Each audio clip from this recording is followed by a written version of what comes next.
छात्रों, आज आपको हम बताने जा रहे हैं कि तीन चर वाले रैखिक समीकरण के निकाय का हल कैसे करेंगे। यहाँ हम पहले ही ऑलरेडी लिख चुके हैं तीन चर वाले रैखिक समीकरण का तीन आपका व्यापक रूप। यहाँ x पर, y पर और z पर घात 1 है, जिसके वजह से हम इसको रैखिक समीकरण कहेंगे।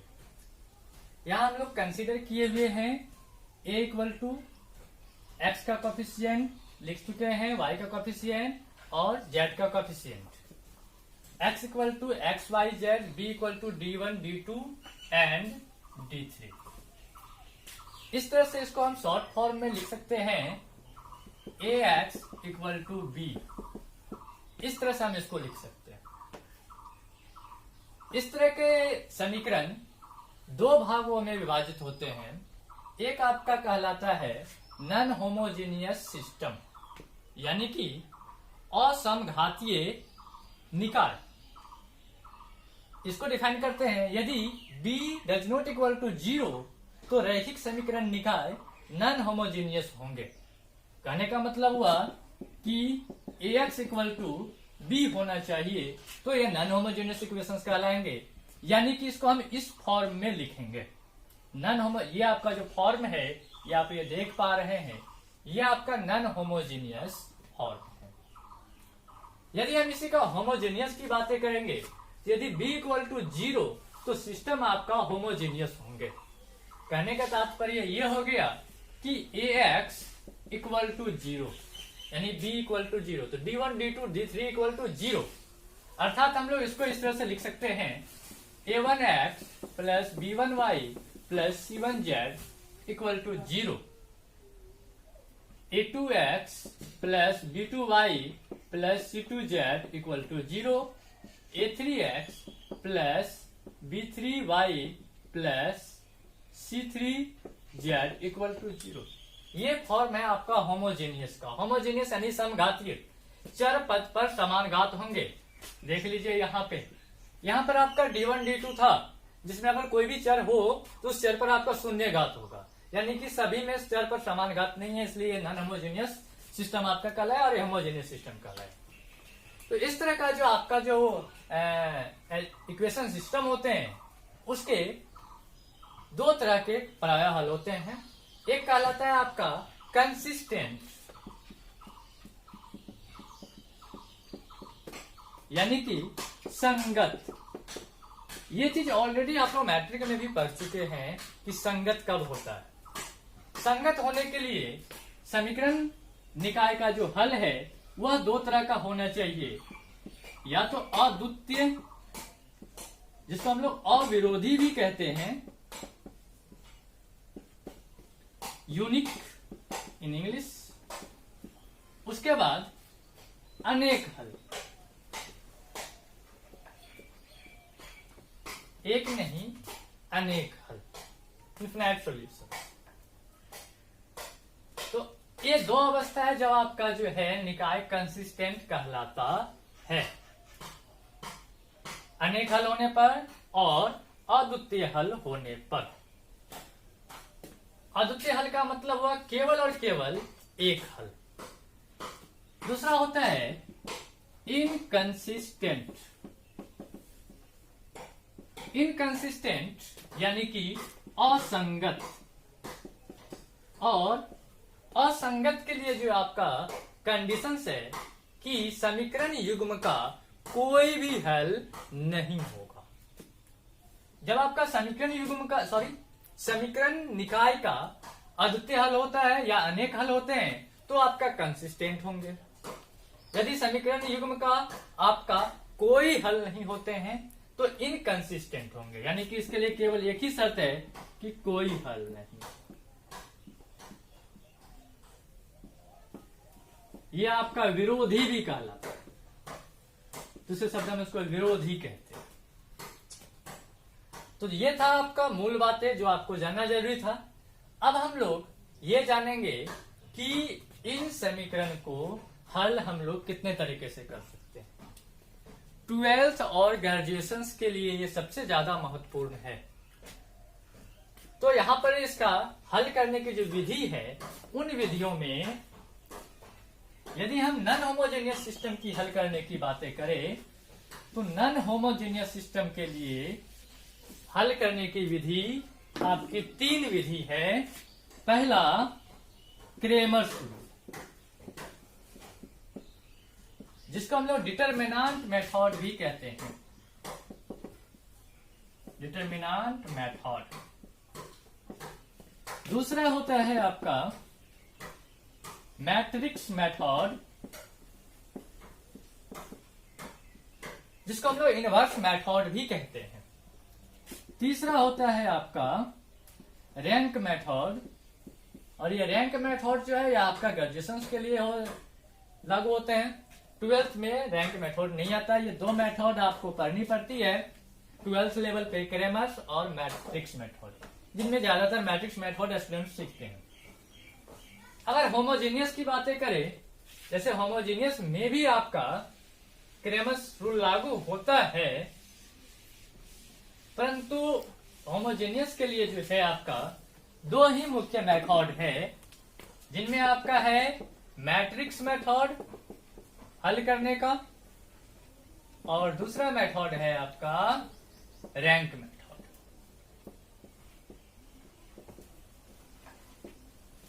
इस वीडियो में हम लोग पढ़ेंगे क्रेमर्स रूल, यानी कि non homogeneous equation of system का जो है, सिस्टम ऑफ इक्वेशन का जो है हल करने के लिए क्रेमर्स रूल पढ़ेंगे। तो चलिए, क्रेमर्स रूल को आप जानते हैं।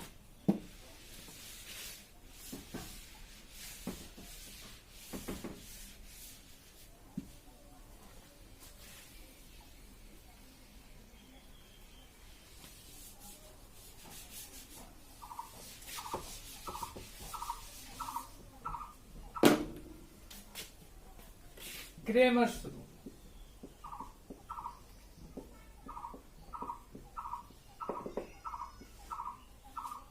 ये आपका नॉन होमोजेनियस का 3 चर वाले रैखिक समीकरण दिए हुए हैं। इसको हम थोड़ा सा एडजस्ट करके लिखते हैं।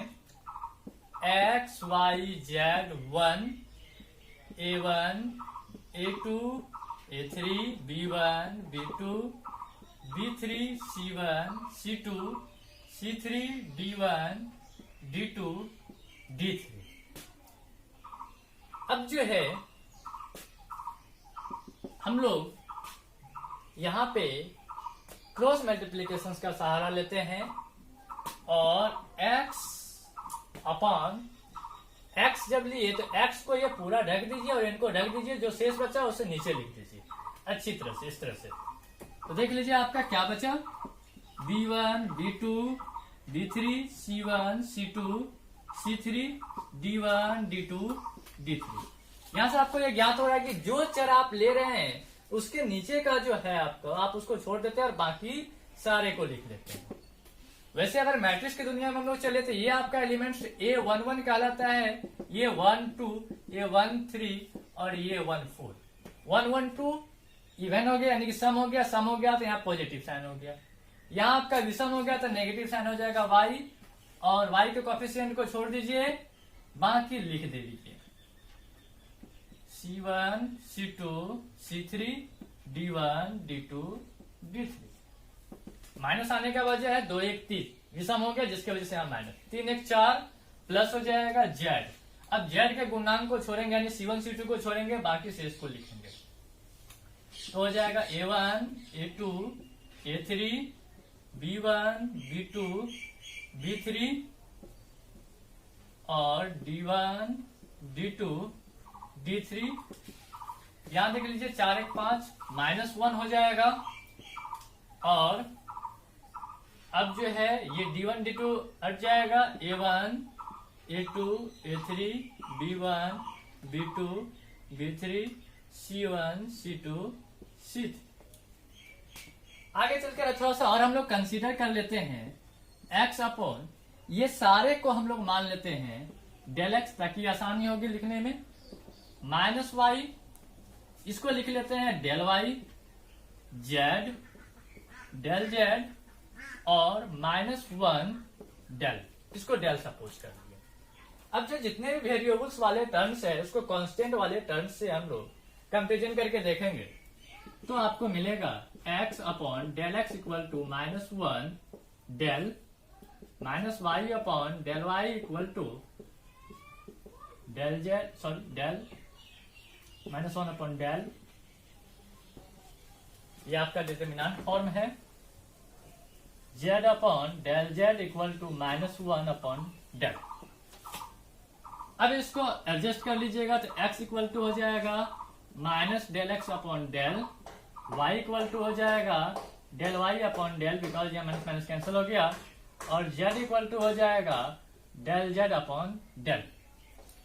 ये आपका डेल एक्स का फॉर्म है, रूप है, जिसको आप मान चुके हैं, ये डेल वाई मान चुके हैं, और ये डेल जेड और ये डेल, जो आपका डिटरमिनेंट रूप में है। तो ये है आपका क्रेमर्स रूल है, जो आपका 3 समीकरण दिए हुए हैं 3 चर वाले, उसको हल करने का। पर आगे जो है अब कंडीशंस क्या होंगे, तो क्रेमर्स रूल के लिए जो यहाँ कंडीशन सबसे पहले ये है कि यदि आप यहाँ पर जो है डेल इक्वल टू नहीं होना चाहिए 0 का, ये कंडीशंस। लेकिन हम लोग यहाँ ये भी जानेंगे कि यदि डेल इक्वल टू 0 हो जाए तो क्या होगा, तो उसको जानने के लिए हम लोग चलिए जानते हैं नेचर ऑफ सॉल्यूशन, यानी कि हल की प्रकृति।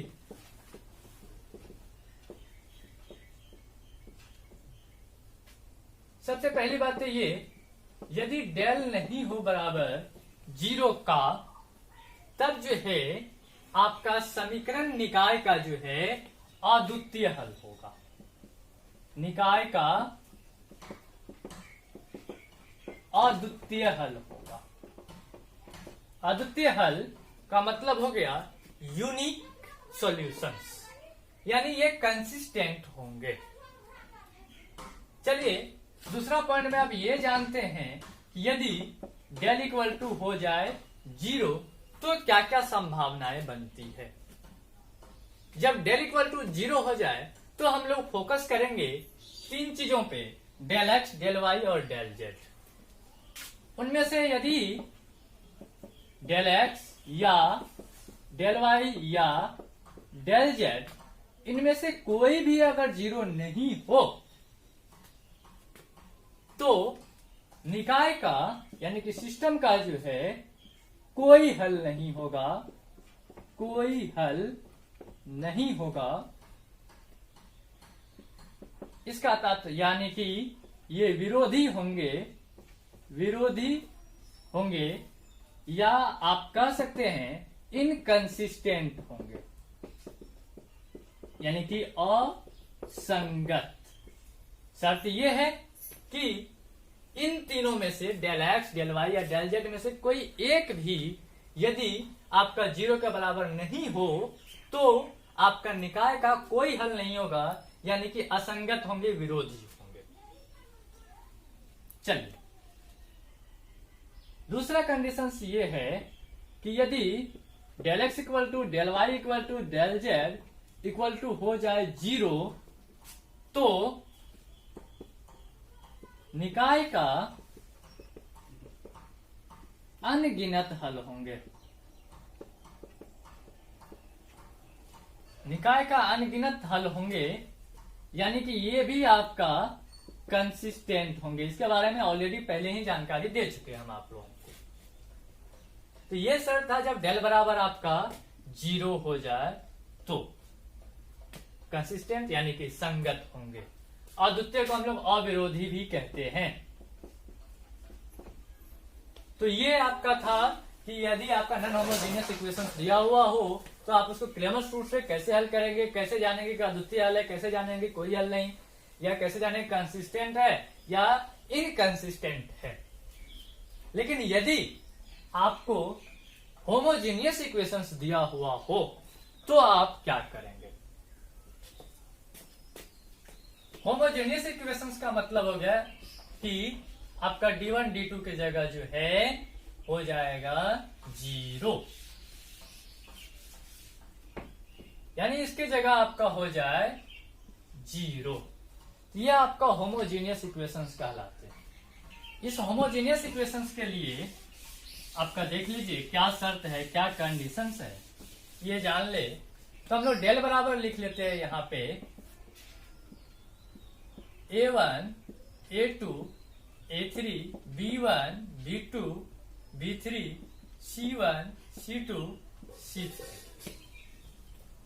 ये डेल बराबर लिख लिए। अब इसका जब भी आपका आएगा ये होमोजेनियस इक्वेशन, इसका दो तरह का सॉल्यूशंस होते हैं, एक ट्राइवियल सॉल्यूशंस कहलाता है और दूसरा नॉन ट्राइवियल सॉल्यूशंस कहलाता है। ट्राइवियल यानी कि एक मामूली सा हल, नॉन ट्राइवियल यानी तुच्छ, और तुच्छ कह सकते हैं बिना मामूली। तो चलिए पहले जानते हैं कि इस समीकरण का जो है आपका ट्राइवियल सॉल्यूशंस होंगे, ट्राइवियल सॉल्यूशंस यानी कि मामूली हल होंगे या तुच्छ हल होंगे।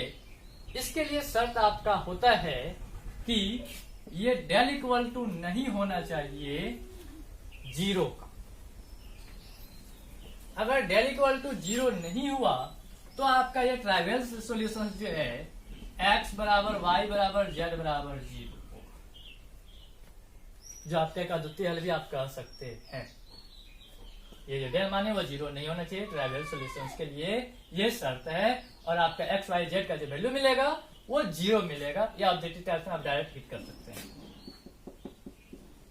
दूसरा आपका non trivial solution, non trivial solutions के लिए शर्त है डेल इक्वल टू जीरो, यानी कि इसका वैल्यू आपका जीरो हो जाए तो ऐसे संदर्भ में जो है निकाय का अनंत हल होंगे, निकाय का अनंत हल होंगे।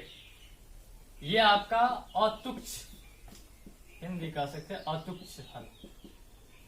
तो ये था होमोजीनियस के लिए कुछ शर्तें जो आपका कहेगा। आप पूर्णतः क्रैमर्स रूल यहाँ लागू नहीं होता है, केवल आप ये जांच कर सकते हैं यहाँ पे किसका ट्राइवियल सॉल्यूशंस होगा अथवा नहीं होगा। आगे अगर थोड़ा सा बढ़े तो चलिए यहाँ हम लोग तीन चर वाले को देखें। यदि आपके पास हो दो ही चर वाले और समीकरण हो तीन, तो आप कैसे डिसाइड करोगे कि वो कंसिस्टेंट है। चलिए इसके लिए भी देख लेते हैं।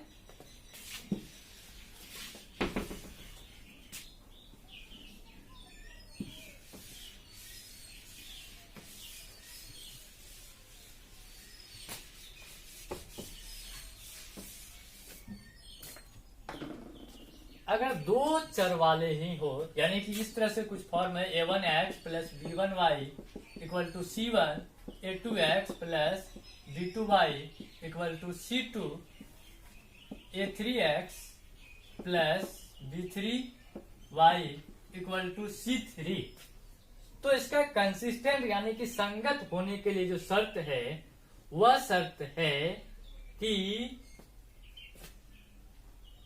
पहले यहां पर हम लोग फिर कंसीडर कर लेंगे del equal to a1 a2 a3 b1 b2 b3 c1 c2 c3।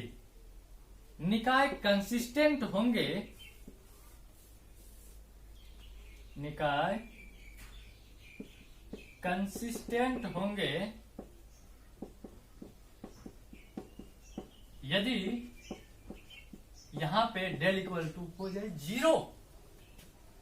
अगर आप याद करें तो अगर आपका नॉन होमोजेनियस इक्वेशन जब तीन चर वाले था तो वहां कंसिस्टेंट के लिए जो था दोनों तरह का शर्त था प्राय। आप देख सकते डेल बराबर जीरो पर भी आपका कंसिस्टेंट था और डेल बराबर नहीं है जीरो उस पर भी कंसिस्टेंट थे।